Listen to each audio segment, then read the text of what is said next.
It was a quiet morning when a new face appeared at the community music center. A modest woman walked in, holding a small bag and a notebook. She seemed nervous but polite, smiling softly at the receptionist before finding a seat at the back of the piano class.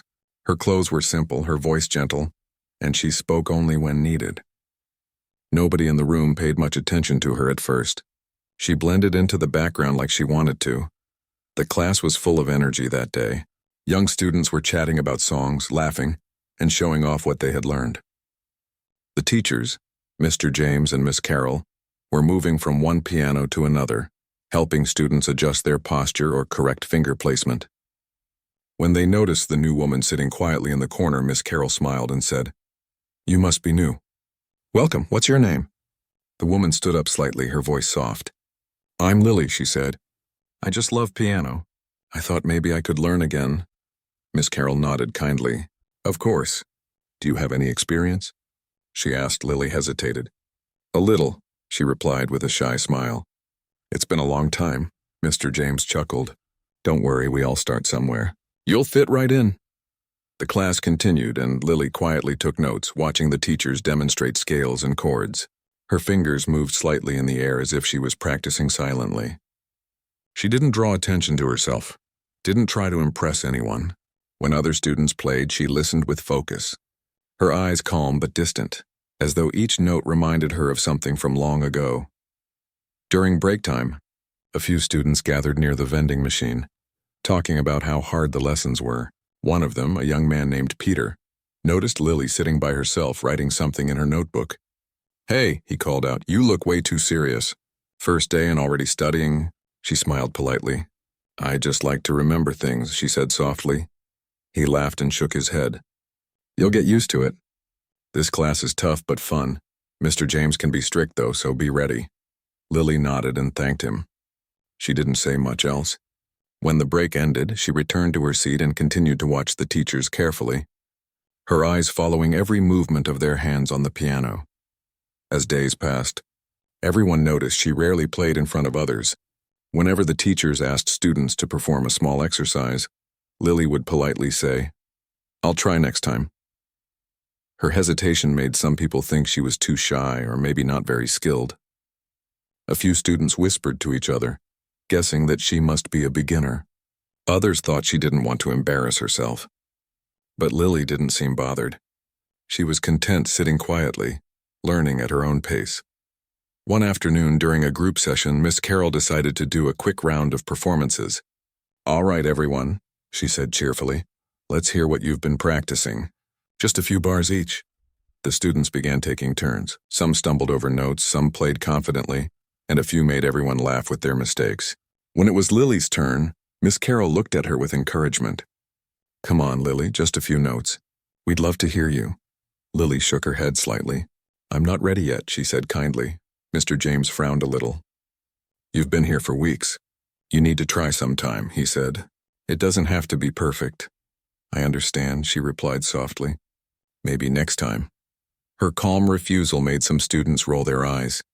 Peter whispered to his friend, "She's scared, man. Probably can't even play a full song." The room filled with small laughter, and Lily quietly looked down, her hands folded together. She didn't argue or explain herself. After class, Miss Carroll approached her and said gently, "Don't be nervous. Everyone makes mistakes. You can play something simple next time." Lily smiled. "Thank you. I'll try." When she left the classroom that day, she walked past the hallway where a grand piano stood unused. She paused for a moment, ran her fingers lightly over the keys, and then kept walking. No one saw the faint look of emotion that crossed her face. The next week, things took a different turn. Mr. James decided to push the class harder. "We're going to have a small in-class recital," he announced. "Each of you will play a short piece next week.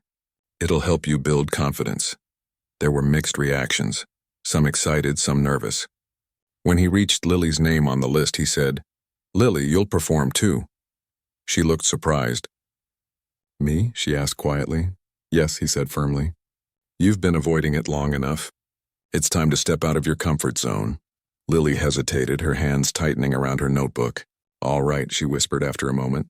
The week passed quickly. On the day of the recital, the classroom was full of chatter and excitement. Students practiced their pieces one last time, fingers fumbling with nerves.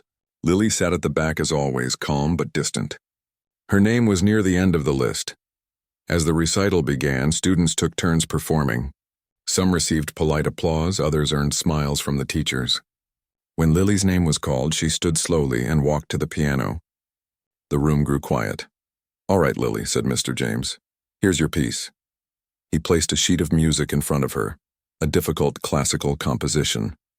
It wasn't meant to be cruel, but it was challenging, something he thought would make her try harder next time. Lily looked at the notes for a long moment. Her fingers hovered above the keys. Then she took a deep breath and started to play. The first note was soft but full of emotion. The room fell completely silent. Each chord that followed was perfect, clean, smooth, and alive with feeling. Her hands moved with effortless grace, her eyes half closed, lost in the music. Every student who had whispered or laughed before now sat frozen. The teachers stared in disbelief. This wasn't a beginner. This was someone who had lived through every note she played. The music filled the room, echoing off the walls like a story being told without words. By the time she finished, some students had tears in their eyes. Lily lifted her hands from the keys, her expression calm again, as if nothing extraordinary had just happened. No one spoke for a few seconds. Then Miss Carroll clapped softly, her voice trembling. That was beautiful." The others joined in, clapping louder and louder. Mr. James shook his head, still stunned. "Lily," he said finally, "where on earth did you learn to play like that?" She gave a small smile. "Just life," she said quietly. That evening, when everyone left, Lily stayed behind for a few minutes. She sat at the piano alone, touching the keys gently. For the first time in years, she felt something she hadn't felt in a long time: peace. The music had always been her world, but she had walked away from it after losing someone dear. Sitting there now in that empty classroom, she realized maybe it was time to come back. When she finally stood up to leave, she looked around the quiet room and smiled faintly. Nobody would ever look at her the same way again, and she wasn't sure if she wanted them to.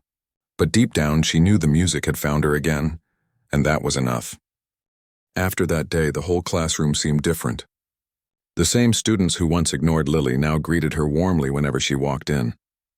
Some asked questions, some complimented her, and others simply smiled, hoping she would notice them. The air around her had changed, but she still carried herself the same way, calm, kind, and modest. She didn't act like someone who had just amazed everyone. She only said, "It was just a song I loved." Mr. James and Miss Carroll couldn't stop talking about her performance. "I've never seen such natural control," Miss Carroll said during a break. She didn't even look at the sheet music. Mr. James nodded, still thinking about the performance. "It's rare to see someone play with that kind of emotion. She's definitely not a beginner." From that day on, the teachers began to pay more attention to her. They invited her to play small pieces during class, to demonstrate certain techniques. But Lily always politely declined. "I don't want to take anyone's place," she would say. She stayed humble, almost too humble, and that made people curious. One afternoon after class, a young student approached her. Her name was Nenah, a shy girl who often struggled to keep up. She held her music book tightly and said, "Miss Lily, could you help me with this part?" "I keep getting it wrong." Lily smiled and nodded. "Of course," she said. She sat beside Nenah and gently guided her hands across the keys. "Try to feel it instead of counting too hard," she explained softly. "Music is not just numbers, it's feeling. Listen to it. Let it tell you what to do." Nenah tried again, and though her notes were far from perfect, they sounded better. She looked at Lily in awe. "You make it sound easy." Lily chuckled lightly. "It just takes time," she said. "One day your fingers will listen to your heart." The teachers, watching from the other side of the room, exchanged looks. They could see how naturally Lily connected with others when she wasn't under pressure. It was as if music flowed through her without effort. Over the next few weeks, the teachers grew more curious about her past. During one session, when the class ended and most students left, Mr. James stayed behind and asked her, "Lily, can I ask something?" She looked up from her notebook. "Yes?" He hesitated for a second. "You play with such depth. It's not something people just learn in a few months. Did you study professionally?" Lily's smile faded slightly. Her hands rested on the piano for a moment before she answered, I used to play a long time ago, she said softly. But that was another life. Miss Carroll, who had just walked in, heard her words. Another life? She asked gently. Lily nodded. Yes, I stopped playing for many years. I didn't think I'd ever play again. There was a heavy silence for a few moments. The teachers didn't want to push her, but their curiosity grew even more. Something deep was hidden behind her calm eyes. Later that evening, when the classroom emptied, Lily stayed back again. The piano was calling to her. She touched the keys lightly, playing a slow tune that filled the quiet room. It wasn't a song from the lesson book. It was something older, more emotional. Her fingers moved gracefully, but her eyes looked far away, lost in a memory. Tears glistened at the corners of her eyes, though she didn't let them fall. Unbeknownst to her, Miss Carroll stood at the door, listening quietly. When the melody ended, she stepped forward and said softly, "That was beautiful." Lily quickly wiped her eyes and smiled. "Just a song I used to know," she said. Miss Carroll didn't ask any questions. She simply said, "You have a gift, Lily. You shouldn't hide it." Lily looked at the piano and said quietly, "Some gifts hurt when you use them." After that night, Miss Carroll couldn't stop thinking about those words. She felt there was more to Lily's story, something painful, something that kept her from embracing her talent fully. Meanwhile, the students continued to admire Lily. They started calling her the quiet pianist. Whenever someone struggled, they went to her instead of the teachers. Lily never refused to help. She was patient, encouraging, and gentle. Her kindness made everyone comfortable around her. But there were still a few who couldn't understand her. One day, during a casual practice session, Peter, the same student who once laughed at her, tried to lighten the mood. "Come on, Lily," he said with a grin. "Play something fancy for us again. We could use some motivation." She smiled politely. "No, you all should play today." "Oh, come on," he insisted. "We've all seen what you can do. Don't act shy." Lily's smile faded a little and she said quietly, "Music isn't about showing off. It's about sharing something real." Her calm reply silenced the room. Even Peter didn't have anything to say after that. Later that day, as the class ended, Miss Carroll approached Lily again. "Lily," she said softly, "the school has an annual recital next month. We would be honored if you performed." Lily shook her head gently. "No, thank you. I'm not ready for something like that." "But you're perfect for it," Miss Carroll insisted. "You could inspire so many people." "I don't play for people anymore," Lily said, her voice trembling slightly. "I play because it reminds me I'm still alive." Miss Carroll didn't know what to say. She could see the pain in Lily's eyes, the kind of pain that comes from losing something precious. She only nodded and said, "Whenever you're ready, the piano will be waiting." Days turned into weeks, and Lily continued attending class. She helped others, practiced quietly, and never spoke about her past. But something inside her was slowly changing. Every time she played, a part of her heart healed a little. She started smiling more, laughing softly with the other students. Music was bringing her back to life, even if she didn't realize it yet. One evening, when most of the class had left, Nenah stayed behind with her. "Miss Lily," she said, "you know, when I grow up, I want to play like you." Lily smiled warmly. "That's sweet, but you should play like yourself," she said. "Everyone has their own song inside." Nenah looked thoughtful. "What's your song about?" she asked innocently. Lily looked at the piano for a long time before answering. "It's about finding light after losing everything," she whispered. That night, Lily walked home through the quiet streets, the sound of rain softly falling. The world around her felt peaceful. For the first time in years, she didn't feel empty. She felt connected not to her students, her teachers, and the piano again. But deep down, she knew that performing again would mean facing the part of her life she had buried. The next day, Mr. James made another announcement in class. "We're finalizing the list for the recital," he said. "Anyone who wants to perform, please write your name." Lily stayed silent as always. But Nenah, sitting next to her, raised her hand. "Can we perform in pairs?" she asked. Mr. James nodded. "Of course." "That's allowed." Nenah smiled and whispered to Lily, "Will you play with me?" Lily looked at her surprised. "Me? Yes," Nenah said eagerly. "Please, I'll feel braver if you're with me." Lily hesitated for a long moment. The thought of standing in front of an audience again made her heart race. But when she looked at Nenah's hopeful eyes, she couldn't say no. All right, she said softly. We'll play together. Nenah clapped her hands with joy. Really? Thank you, Miss Lily. The room brightened instantly with her excitement. Miss Carroll, who overheard them, smiled quietly. She knew this was the beginning of something important. That night, Lily stayed after class again, practicing the duet piece with Nenah. She watched the young girl's hands tremble with nervousness, and she guided her patiently. Don't be scared, Lily said gently. If you get lost, just listen to me. I'll be right beside you. Nenah nodded, smiling with trust. As they played, the sound filled the empty classroom, two hearts speaking through one song. And for the first time, Lily didn't feel like she was carrying her pain alone. She felt something new, a quiet hope slowly returning to her life. The week before the recital, the music center buzzed with excitement.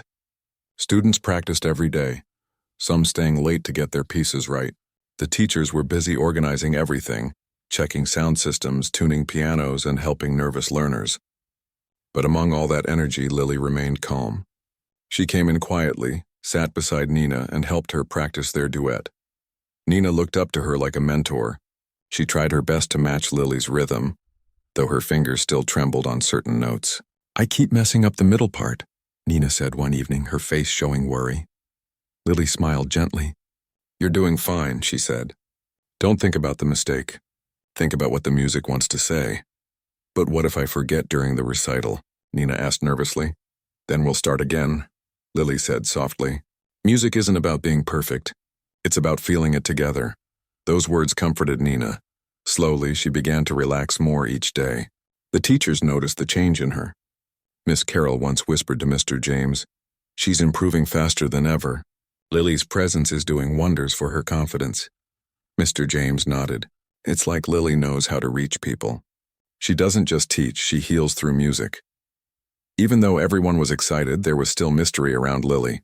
Some whispered that she must have been a professional pianist in the past. Others guessed she had performed in big concerts. But nobody knew for sure, and Lily never confirmed or denied anything. She only smiled when people asked. One evening after class, while everyone was packing up, Peter approached her. He scratched the back of his head awkwardly and said, Hey, I just wanted to say sorry for how I acted before. I didn't mean to be rude. Lily looked up and smiled kindly. It's all right, she said. We all learn at our own pace. He nodded, relieved. I really respect how you play. You make it look easy, but I know it's not. She chuckled softly. It's never easy. But when you love something, it stops feeling like work. From that day on, Peter started practicing harder. He often asked Lily small questions, and she always helped patiently. Slowly, the whole class began to feel like a small family. The teachers noticed that something beautiful was happening. Lily had changed the atmosphere entirely. Her calm presence brought warmth into the room. One rainy evening after everyone left, Miss Carroll found Lily sitting alone by the piano. The room was dimly lit and Lily was softly playing a sad melody. Miss Carroll quietly sat near her without speaking.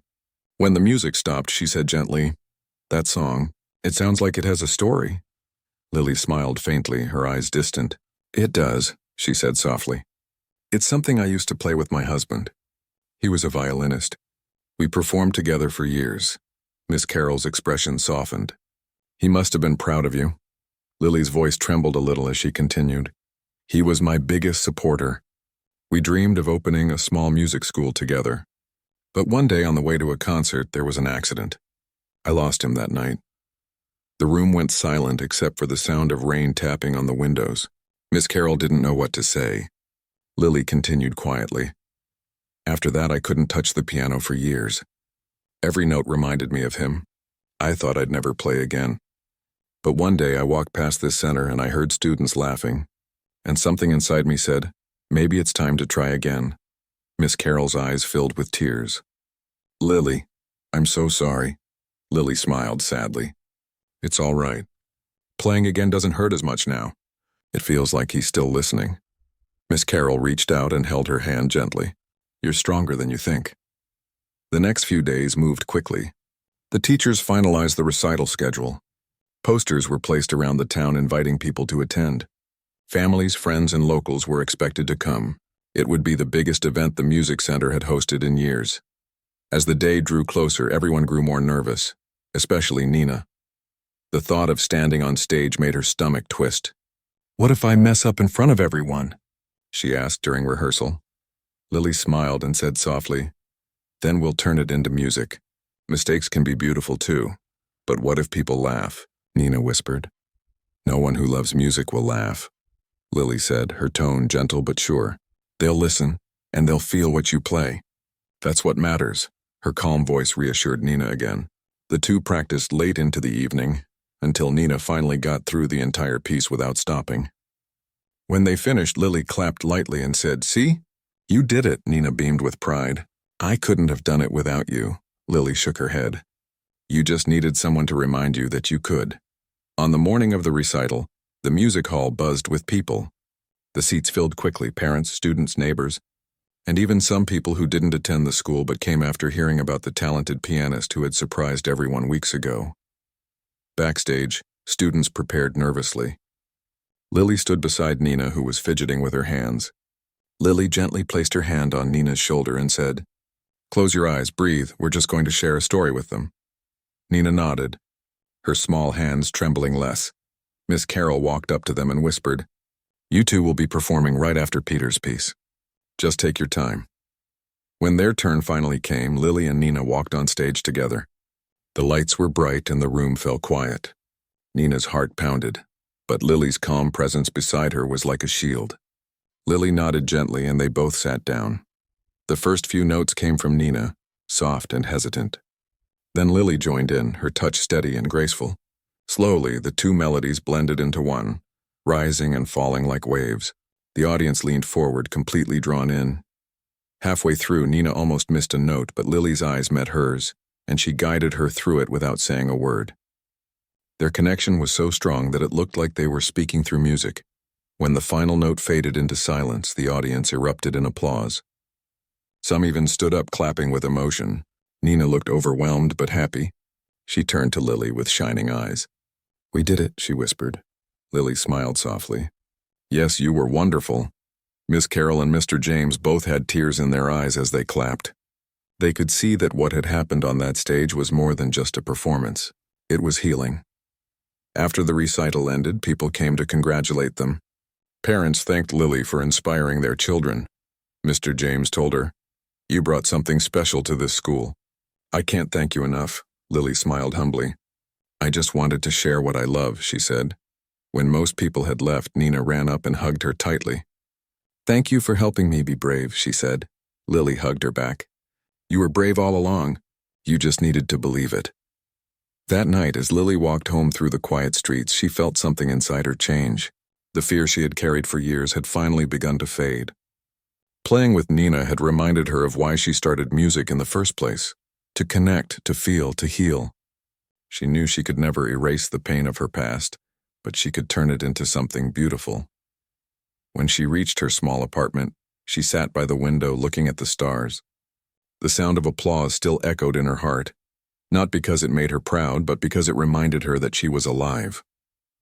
She whispered softly to herself, "Maybe it's time to play again. Not for the past, but for today." And that night, for the first time in years, Lily opened her old piano sheet folder. She ran her fingers over the worn pages, smiled faintly, and began to play, this time for herself. After the recital, life at the music center felt brighter. The students came in every day with more energy and motivation. The memory of Lily and Nenah's performance stayed in everyone's hearts. It wasn't just about the music, it was about the feeling, the connection they had created. People were still talking about it weeks later. Lily, however, went back to her quiet routine. She continued to attend classes, helped students whenever they asked, and left silently after each session. She didn't chase attention or praise, but something inside her had shifted. For the first time in years, she found herself smiling more often, humming while walking, and sometimes stopping by the old piano in the hallway just to play a few notes. Miss Carroll noticed this change and decided to talk to her one evening. The class had ended and the room was nearly empty except for them. "You've changed since the recital," she said warmly. "You seem lighter." Lily smiled softly. "Maybe I am. It felt good to play again." "I'm glad," Miss Carroll said. "You have something very special, Lily. You bring calm wherever you go. Have you thought about teaching?" The children adore you. Lily looked surprised. Teaching? She repeated. I don't know. I'm not sure I could. You already are, Miss Carroll said gently. Look at Nenah. She's become confident because of you. Lily thought about it for a moment. The idea felt strange yet comforting. I'll think about it, she said quietly. That evening, as Lily walked home, she passed by a small street where a violinist was playing under a streetlight. The melody floated through the cool night air and something deep within her stirred. It reminded her of the days she used to play alongside her husband, performing in small theaters and festivals. She stopped for a while and listened, her eyes glistening with both sadness and warmth. When the song ended, she dropped a few coins in the musician's case and whispered, "Thank you." The next few weeks brought small but meaningful changes. Lily began to help the teachers more often, especially with the younger children's classes. She taught them simple songs, corrected their hand positions gently, and encouraged them to listen closely to every note. The children adored her. They loved the way she smiled when they made mistakes and the way she clapped softly when they improved. One day, during a class break, Nenah came running to her. Miss Lily, my parents want to thank you. They said you helped me find something I love. Lily laughed softly. You did all the work, Nenah. But I wouldn't have done it without you, Nenah said firmly. Lily felt her heart swell. It had been a long time since she'd felt that kind of happiness, the kind that comes from seeing someone else grow. However, not everything was easy. One afternoon, the music center received an invitation to participate in a citywide performance event. It was a big opportunity for the students. Mr. James and Miss Carroll were thrilled. This is huge, Mr. James said. It's a chance for our students to perform in front of hundreds of people. The students were excited but nervous. Miss Carroll turned to Lily and said, We'd love for you to lead the performance. The students would follow your piano piece. Lily froze for a second. Me? Yes, Miss Carroll said. You're the best person for it. They trust you, and you inspire them. Lily hesitated. The thought of standing on a big stage again made her heart race. Memories of her past performances flooded back, bright lights, large audiences, and then the night she lost everything. She took a deep breath and said quietly, I'll think about it. That night, Lily couldn't sleep. She sat by her piano, staring at the keys. She could still hear her husband's voice in her mind. You don't play for people. You play for their hearts. She smiled faintly, whispering, I remember. Slowly, she began to play a melody they once wrote together. The notes filled her small apartment, gentle and emotional. For the first time, she didn't cry while playing it. Instead, she felt peace. The next morning, she went to the center early and found Miss Carroll already there. I'll do it, Lily said softly. Miss Carroll smiled with relief. You won't regret it. Over the next few weeks, rehearsals began. Lily guided the students with patience and grace. They practiced long hours, sometimes getting frustrated, but Lily never lost her calm. Don't chase perfection, she told them. Chase the feeling. Let the music tell your story. Her words stayed with everyone. Even Mr. James admitted, You have a way with words, Lily. You make people believe in themselves. One afternoon, while practicing, Nenah made a small mistake and sighed in frustration.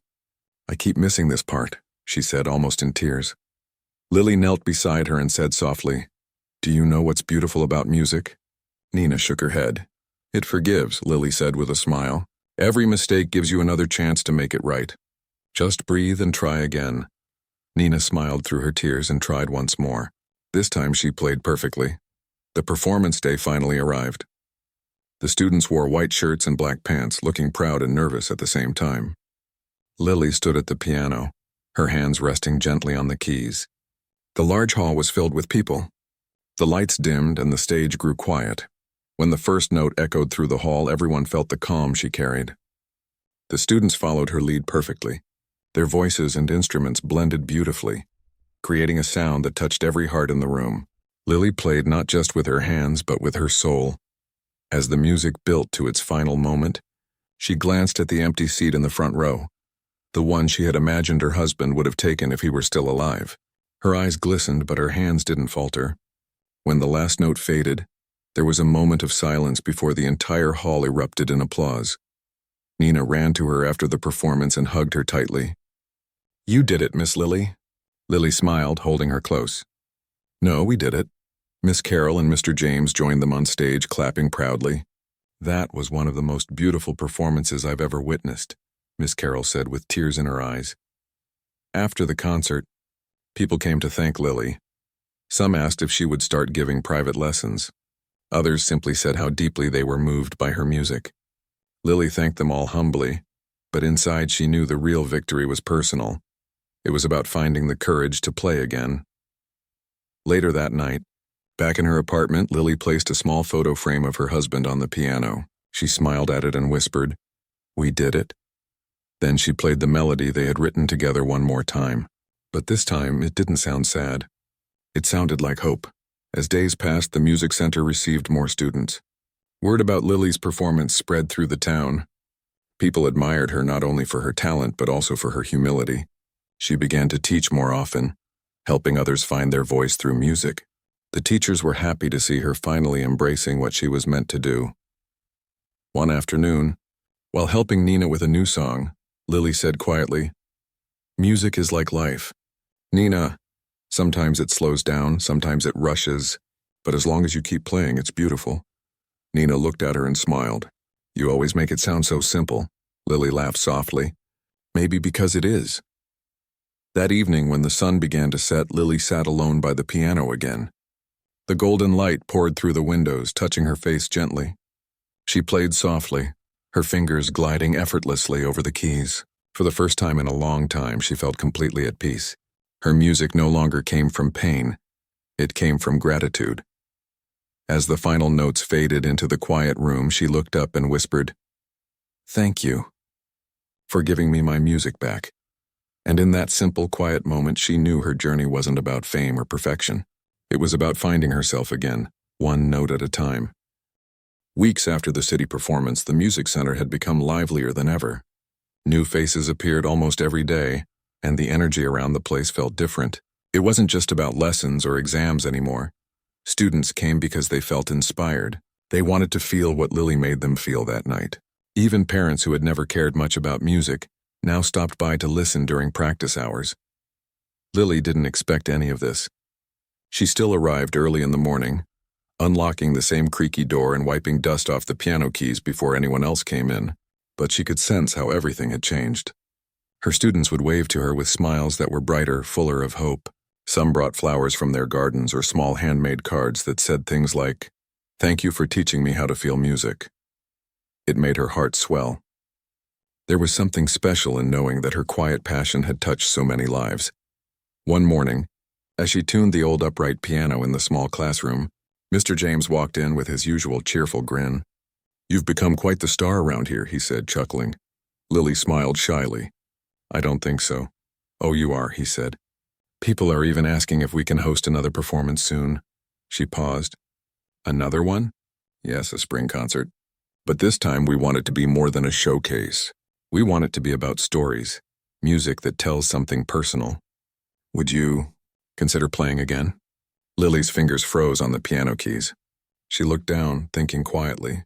"I thought that last performance was enough," she said softly. "It was beautiful," he said. "But you have more to say. We all see it." For the rest of that day, the thought lingered in her mind. That evening, as she walked home, the gentle wind carried the sound of a boy playing a flute near the park.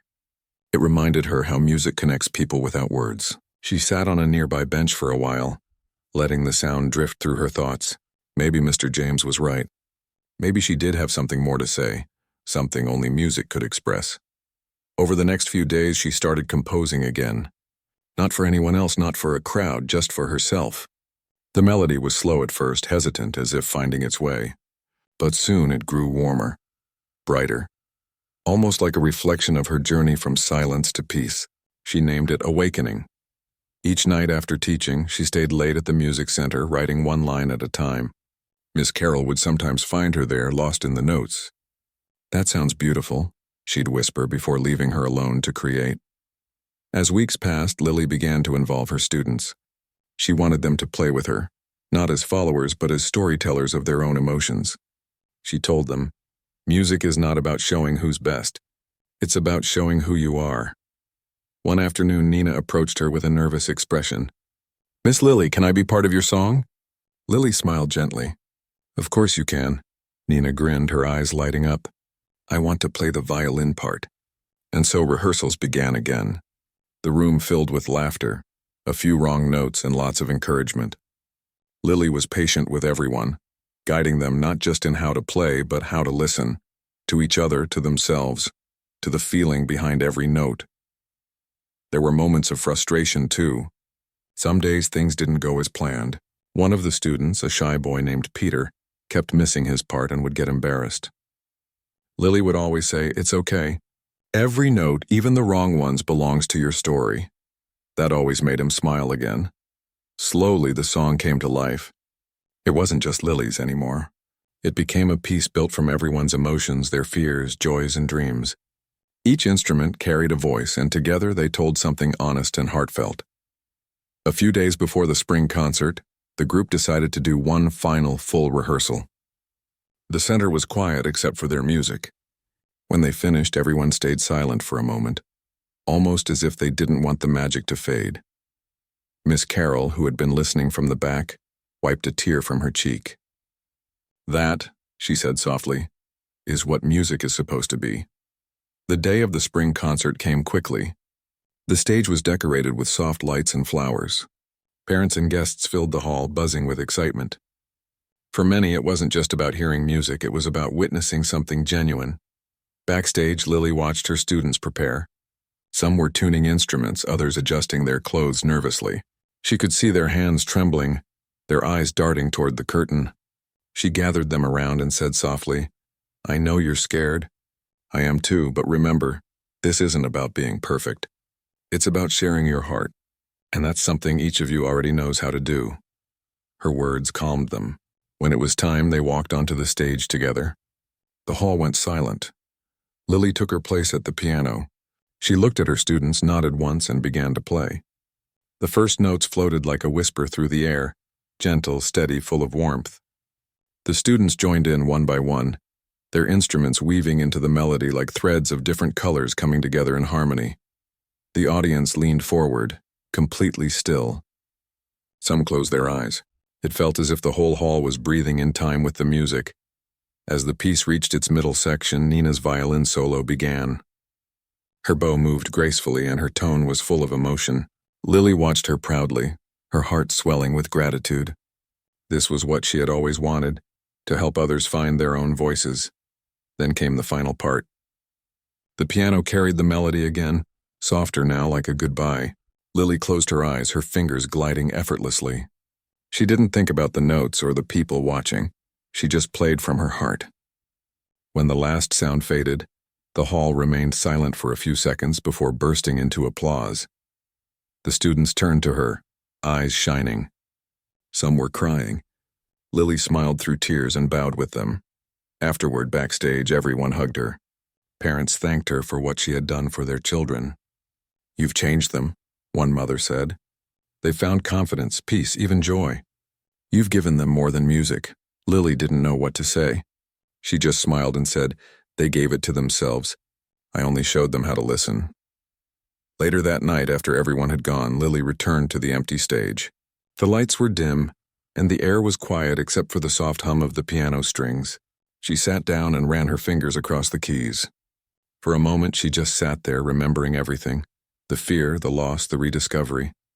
She played one more time, softly, without an audience. It was the same melody, but slower, deeper. It was her way of saying thank you, to life, to music, to every person who had helped her find her way back. When she finished, she whispered, "You were right," as if speaking to someone unseen. Music always finds its way home. The days that followed were peaceful. The music center became a second home for her and the students. They laughed more, learned more, and played every piece with emotion. Lily had found not only her place but her purpose. Sometimes, she would sit by the piano and think about how everything had started, with a single misunderstanding. A moment when she was asked to play in front of others who didn't know who she really was. Now that moment felt like a gift in disguise. Because of it, she had rediscovered her love for music, for teaching, for life. As spring turned to summer, Lily decided to start a new program at the center, a class for those who had never played before. She wanted to give others the same chance she had found, to discover their voice through music. Her students helped her plan it, excited to give back. And when the first class began, she looked around at all the new faces, full of curiosity and hope. She smiled gently and said, "Let's start with one note. One note can change everything." That evening, as she walked home through the golden sunset, Lily realized something. Her story wasn't about being a virtuoso. It was about being human, about falling and rising, about finding light again through something she loved.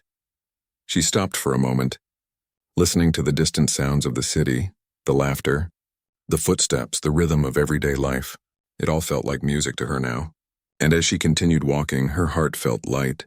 The melodies she had written, the lessons she had shared, they would live on through her students, through the music they played, through every note that echoed after her hands left the keys. And that was enough. That was her masterpiece. Months passed, and the gentle rhythm of life at the music center continued.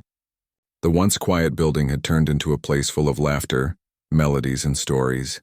The walls echoed with piano chords, violin tunes, and the soft hums of students finding their confidence. For Lily, it felt like home in a way she hadn't felt for years. Every morning when she walked through those doors, she carried a sense of purpose that made her heart light. One chilly morning, Lily arrived early as usual. The sun was just rising, and a soft golden light spilled through the window. She made herself a cup of tea and sat at the piano, her fingers resting gently on the keys. There was a peaceful silence before she began to play something soft and familiar, a tune she had written months ago. The music flowed effortlessly, filling the empty room with calm warmth. As she played, Miss Carroll quietly entered, listening for a while before speaking. "That piece, it feels like morning light," she said with a smile. Lily stopped and turned, smiling back. "That's exactly what I was thinking when I wrote it." Miss Carroll sat beside her, holding a few papers. "You know, Lily, there's something I wanted to talk to you about." Lily looked curious. "What is it?" "The city council wants to open a new branch of the music center," she explained. "They've seen how well this one has grown, and they want you to lead the new program." Lily's eyes widened. Me? Yes. You've built something beautiful here. "You've inspired so many students, and they believe you can bring that same magic to others." Lily didn't respond immediately. She glanced at the piano, then back at Miss Carroll. "That's a big responsibility," she said softly. Miss Carroll nodded. "It is, but I think you're ready." That night, Lily walked home thinking deeply about the offer. She passed through the same park she always did, where children laughed and street musicians played under the soft glow of lamps. She stopped by one of them, a young guitarist singing quietly to a small crowd. His song was raw and full of heart. Lily stood listening, her mind filled with thoughts. She remembered how far she had come, from the quiet woman who avoided attention to someone others looked up to. When she reached home, she sat by her piano, lit only by the lamp on her table. Her hands hovered over the keys, but she didn't play yet. She thought of her husband again, their small apartment filled with laughter, their duets late into the night. For years, she had felt she lost all of that, but now she realized it had never truly left her. It had simply changed form. She was still sharing their music, just through others. The next morning, Lily told Miss Carroll she would accept the offer. "If music can change lives," she said, "then I want to help it reach as many hearts as possible." Miss Carroll smiled. "I knew you'd say yes." Preparations for the new center began soon after. It was set to open in a smaller neighborhood where children didn't have many opportunities. Lily wanted it to be a place where anyone, no matter their background, could walk in and feel welcome. She and her students worked together to paint the walls, move old instruments, and set everything in place. It wasn't grand or fancy, but it was full of life. The opening day arrived. The small hall filled with families, children, and a few of Lily's former students who had come to support her. The atmosphere buzzed with excitement and curiosity. On the small stage stood an old upright piano, freshly polished, waiting for its first song. Lily took the stage and smiled at the audience. "When I was first asked to play in front of others," she said softly, "I was afraid. I thought my music had ended. But I learned that music never really leaves us. It waits quietly until we're ready to listen again." She began to play. The notes flowed like a story, gentle, warm, and full of hope. The children watched with wide eyes, their parents smiling softly beside them. When the last note faded, the room erupted into applause, but Lily didn't bow this time. She simply smiled and said, "Now it's your turn." Over the next weeks, the new center became a second home for many. Lily taught not just technique, but emotion, patience, and self-belief. Some students came from difficult circumstances, carrying sadness that showed in their music. Lily understood them deeply. She would say, "Let your feelings live through your hands. Music listens when no one else can." One student, a quiet girl named Hannah, struggled with confidence. She often played too softly, barely touching the keys. Lily sat beside her one afternoon and said, "You don't have to be loud to be heard. You just have to mean it." Slowly, Hannah began to find her strength. Another boy, Daniel, had trouble focusing and often gave up halfway. Lily taught him through rhythm, by clapping and laughing with him until he learned to follow the beat. Little by little, he started to enjoy playing. Every small victory made Lily's heart full. She often stayed late after everyone left, replaying the melodies her students had learned. It made her feel connected to something much bigger than herself. One evening, months after the new center had opened, Lily received a letter. It was from a prestigious music festival committee. They had heard about her work and invited her to perform as a guest pianist. It would be her first solo concert in many years. At first, she hesitated. The thought of standing on a big stage again felt overwhelming. But when she told her students, their faces lit up. "You have to do it, Miss Lily," Nenah said. "We'll all come to watch." Seeing their excitement, Lily smiled. "All right," she said. "Then I'll do it for you." The day of the concert arrived. The grand hall was filled with hundreds of people. Lily walked on stage wearing a simple white dress. She looked calm, though her heart beat fast. As she sat at the piano, she took a deep breath and looked out at the audience. Among them were her students cheering quietly, their faces full of pride. She began to play the piece she had written, Awakening. The same melody that had marked her journey from silence to rediscovery. Every note told her story, of love, loss, and finding peace again. As the music grew, the audience sat still, lost in the emotion. Some closed their eyes, some smiled, and others quietly wiped away tears. When the final note faded into silence, the hall erupted into applause that seemed endless. Lily stood, bowed humbly, and smiled, a smile that came from deep within. After the concert, as people congratulated her, she saw her students rushing toward her. Nenah hugged her first. "You were amazing," she said. "You played like the music was alive." Lily laughed softly, hugging them back. "It is alive," she said. "It lives in all of you." That night, when she returned home, she placed the program from the concert next to her husband's photo. She whispered, "We did it." We really did. Years later, the story of Lily, the modest woman who was once forced to play but turned out to be a virtuoso, became something people still talked about. But for Lily, it was never about fame. It was about finding meaning in music again, about helping others see beauty in their own hearts. Her students grew up, some becoming musicians, some not, but they all carried a part of her in them. They would often say, "She didn't just teach us how to play.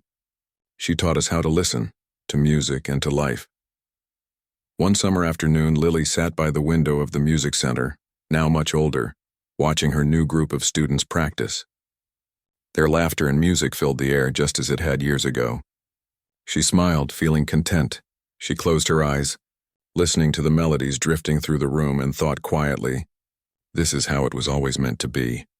And as the soft music continued, blending with the sounds of the world outside, Lily realized her journey had come full circle. Her story had begun with a single forced performance, but it ended with freedom. Freedom found in the notes she played, the hearts she touched, and the music that never stopped flowing through her life.